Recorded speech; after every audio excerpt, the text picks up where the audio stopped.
तो दोस्तों Indian energy exchange यानी आईईएक्स ने अपने क्वार्टर फोर के नंबर डिस्क्लोज कर दिए हैं और इस बार नंबर में काफी इंटरेस्टिंग चीजें देखने को मिली हैं। लेकिन शुरू होने से पहले एक इंपॉर्टेंट अपडेट, कंपनी ने इस बार ₹2 प्रति शेयर का डिविडेंड अनाउंस किया है और इसका रिकॉर्ड डेट रहेगा 16 मई। तो अगर आप होल्डर हैं तो डेफिनेटली एक बार चेक कीजिएगा। तो चलिए अब आते हैं सीधा नंबर्स पे। सबसे पहले बात करते हैं रेवेन्यू की। पिछले क्वार्टर में कंपनी का रेवेन्यू था 145 करोड़, पिछले साल 142 करोड़ और इस बार रेवेन्यू बढ़कर 174 करोड़ हो गया है। यानी वाई ऑन वाई बेसिस पे देखा जाए तो 23% की ग्रोथ देखने को मिल रही है। वहीं अगर हम क्वार्टरली बेसिस पे देखें तो 20% की ग्रोथ देखने को मिल रही है। मतलब साफ है कंपनी का रेवेन्यू हर एंगल से स्ट्रांग दिख रहा है।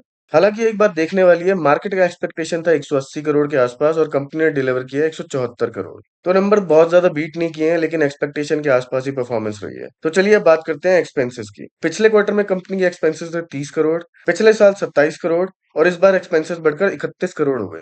अब यहाँ एक बात समझने वाली है, आईईएक्स एक हाई मार्जिन बिजनेस है, इसलिए छोटा सा एक्सपेंस इंक्रीज भी मार्जिन पर इम्पैक्ट डाल सकता है। अब थोड़ा डीप डाइव करते हैं अदर एक्सपेंसेस में। अदर एक्सपेंसेस पिछले साल 9.5 करोड़ थे, पिछले क्वार्टर में 10.5 करोड़ और इस बार Q4 में बढ़कर 13 करोड़ हो गए हैं। तो क्लियरली यह इंक्रीज दिख रहा है जिसकी वजह से ओवरऑल एक्सपेंस थोड़ा ऊपर गए हैं।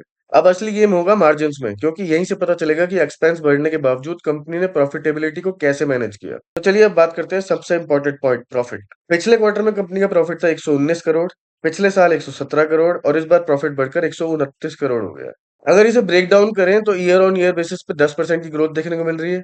वहीं अगर क्वार्टरली बेसिस पे देखें तो 9% की ग्रोथ देखने को मिल रही है। मतलब साफ है प्रॉफिट भी रेवेन्यू की तरह कंसिस्टेंट ग्रोथ दिखा रहा है। लेकिन दोस्तों यहाँ एक ट्विस्ट है, कंपनी ने रिपोर्ट किया 129 करोड़ का प्रॉफिट जबकि मार्केट का एक्सपेक्टेशन था 145 करोड़ का प्रॉफिट। तो यहाँ भी वही स्टोरी है, नंबर अच्छे हैं लेकिन एक्सपेक्टेशन से नीचे। तो चलिए अब बात करते हैं सबसे क्रिटिकल फैक्टर, मार्जिन। पिछले साल मार्जिन थे करीब 82.39%, पिछले क्वार्टर में 81.76% और इस बार Q4 में 74.45% हो गया। तो एक ये बड़ा सिग्नल है, ईयर ऑन ईयर बेसिस पे भी गिरावट, क्यू ऑन क्यू बेसिस पे भी गिरावट। मतलब साफ है प्रॉफिटेबिलिटी पर प्रेशर बना हुआ है और आगे सिचुएशन और भी इंटरेस्टिंग हो सकती है, क्योंकि मार्केट कपलिंग अभी पूरी तरह लागू नहीं हुआ है। जैसे ये फुली इंप्लीमेंट होगा मार्जिन और ज्यादा प्रेशर में आ सकते हैं, प्रॉफिट ग्रोथ भी इम्पैक्ट हो सकती है।